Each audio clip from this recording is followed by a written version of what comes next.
नमस्कार, मैं हूं पवन त्यागी।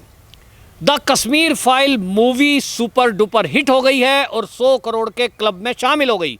इसको लेकर के जो बॉलीवुड के नेपोटिज्म वाले लोग हैं उनके पेट में दर्द है और उनको दिक्कत यह है कि 10 करोड़ की लागत से फिल्म बनी और 100 करोड़ के क्लब में शामिल हो गई, जबकि ये लोग 300 करोड़ रुपए लगाकर 400 करोड़ रुपए लगाकर जो मूवी बनाते हैं, जिसका प्रचार सारी पीआर कंपनियां करती हैं, टीवी पर करते हैं, बड़े बड़े स्टार करते हैं, उन लोगों को भी एक हफ्ता स्ट्रगल करनी पड़ती है 100 करोड़ क्लब में शामिल होने के लिए। अब ऐसे लोग चाहते हैं कि इस तरह की मूवी देश में ना बने। मूवी को लेकर जिस तरह से रेस्पॉन्स पूरे देश का मिला है वो इसलिए है क्योंकि मूवी में देश का एक मुद्दा दिखाया गया, देश की गंदी पॉलिटिक्स, और जिस तरह से यहाँ देश का विभाजनकारी नीतियों के साथ एक विघटनकारी लोग जो षड्यंत्र कर रहे थे उस षड्यंत्र का इस मूवी ने खुलासा किया है। इसको लेकर जिन लोगों को पेट में दर्द हुआ, ऐसे पॉलिटिकल पार्टी के लोग और भारत के बाहर बैठी हुई देश विरोधी ताकतें, उन्होंने विवेक अग्निहोत्री जो कि निर्देशक है इस मूवी के, और वो इस मूवी को बनाने में उनका सहयोग है, जो इस मूवी के निर्देशक और प्रोड्यूसर विवेक अग्निहोत्री हैं, उनको ऐसे लोगों ने धमकी देना शुरू कर दिया और उनको बाकायदा धमकी दी गई मारने की। और इसको लेकर के केंद्र सरकार ने इस पर एक्शन लिया। आपको ध्यान होगा अभी कुछ ही दिनों पहले ये विवेक अग्निहोत्री देश के प्रधानमंत्री नरेंद्र मोदी जी से मिले थे और अमित शाह जी से मिले थे। अब इस बात की गंभीरता को आप समझिए, पहले से इंटेलिजेंस रिपोर्ट थी अमित शाह जी के पास इस तरह की कि अब जो ये मुद्दा है ये गरमाया हुआ है और वो जो लोग हैं जो देश विरोधी नैरेटिव सेट करते हैं वो नहीं चाहेंगे कि इस तरह की कोई मूवी दोबारा कोई बनाने की हिम्मत करे, और इसलिए विवेक अग्निहोत्री को मारने का प्रयास हो सकता है। इस सब को देखते हुए गृह मंत्री अमित शाह जी ने विवेक अग्निहोत्री को, फिल्म के जो निर्देशक हैं, उनको बाकायदा वाई कैटेगरी की सुरक्षा दी है। जी हाँ, आपको पहले बता दें कि इस तरह से जो देशभक्त बॉलीवुड के लोग हैं उनको किस तरह से परेशान किया गया। हमने देखा जब कंगना रनौत को महाराष्ट्र के अंदर परेशान किया गया, उनके ऑफिस को तोड़ दिया गया था, उनको जान से मारने की धमकी दी गई थी।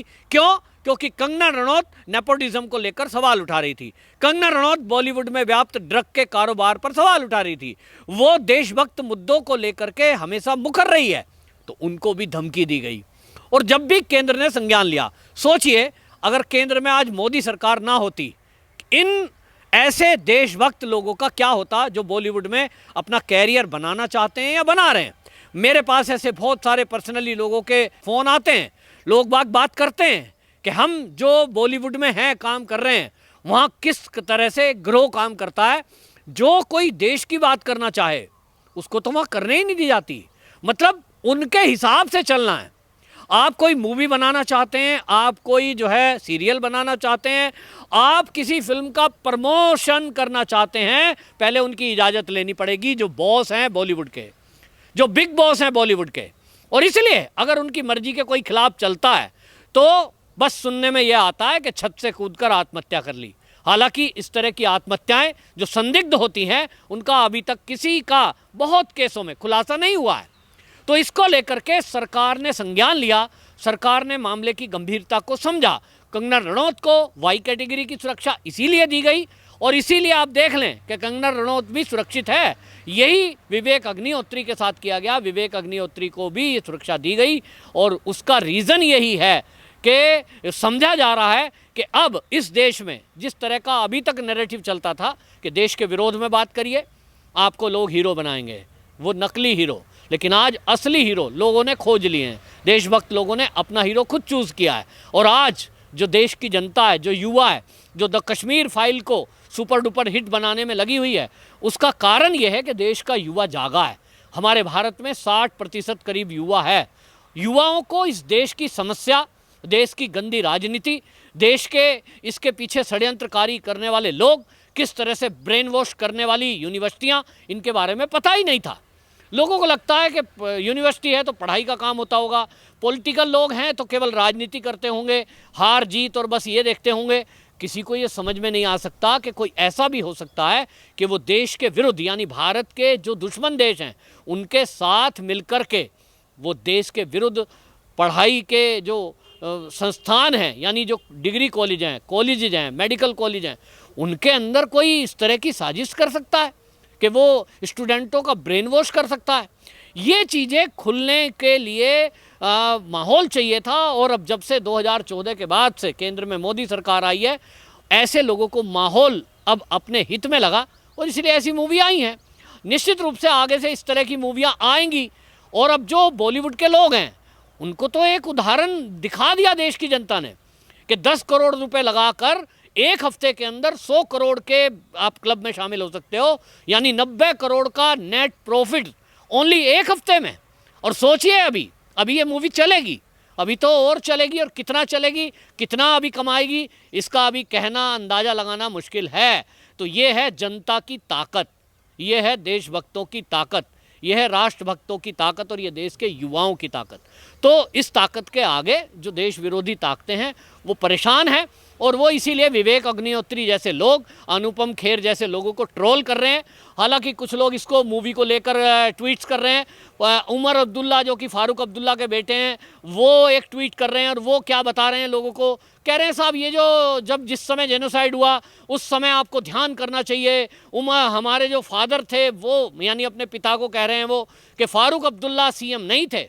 भाई साहब, ये 1990 को जनवरी में जो जेनोसाइड हुआ, जस्ट उसके पहले आपके पिताश्री ही सीएम थे, और जिसको वो जस्टिफाइड करने की कोशिश कर रहे हैं या अपने को क्लीन चिट देने की कोशिश कर रहे हैं।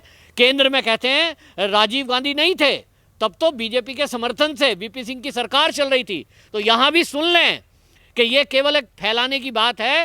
राजीव गांधी की सरकार ही 1990 ये जो जेनोसाइड हुआ उसके पहले थी। सरकार गई कांग्रेस की, उसके बाद ये हुआ। एक दिन में कोई इतने बड़े असले हथियार नहीं ले आता, एक दिन में कोई इतनी बड़ी तैयारी नहीं कर लेता कि वो 5 लाख कश्मीरी हिंदुओं को भगा सके। उसके पीछे बहुत बड़ी योजना, बहुत बड़ा षड्यंत्र बनाया गया था, और वो 5 नहीं 50 साल से, देश की आज़ादी के बाद से धारा 370 जब लगाई गई थी तब से था। तो इसको कांग्रेस बच नहीं सकती है कह के कि हमारी सरकार नहीं वीपी सिंह की थी। धारा 370 क्यों नहीं हटाई?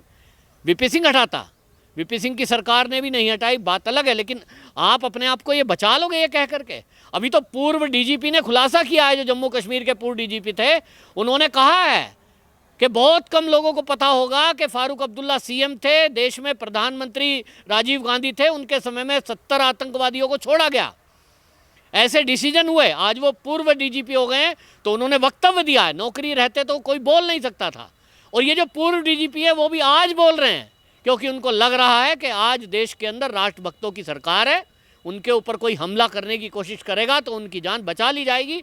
इसी तरह आप देखिए, विवेक अग्निहोत्री को वाई कैटेगरी देना, ये केंद्र की संवेदनशीलता को दिखाता है कि अमित शाह जी कितनी नज़र रखे हुए हैं कि मांगी हो या ना मांगी हो, उनको वाई कैटेगरी की सुरक्षा मिली है।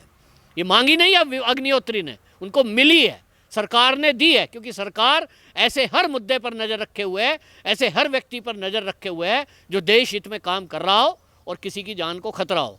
ये जिम्मेदारी सरकार की बनती है। तो आप देखें, इस तरह की संवेदनशीलता है, और अब की सरकारों के पहले किस तरह की संवेदनहीनता थी कि आतंकवादियों को छोड़ दिया जाता था।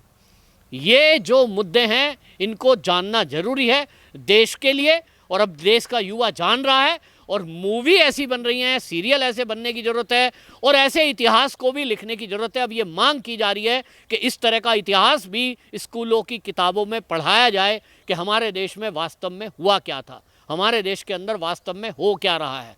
लोगों को इतिहास पढ़ाना ही बंद कर दिया गया। हम जब छोटे थे हम पढ़े थे, इतिहास की किताब हमें 8वीं क्लास तक कंपलसरी थी, पढ़नी पड़ती थी। आज वो गायब है। आज बच्चों को इंग्लिश का ज्ञान फर्राटेदार इंग्लिश का कराया जा रहा है। गलती नहीं है, लेकिन अपने इतिहास को जब कोई भुला देता है देश, तो वो देश कभी भी कामयाब नहीं होता, क्योंकि हमारे युवा अपने बारे में सोचते ही नहीं है। तो ये एक नया चलन चल पड़ेगा।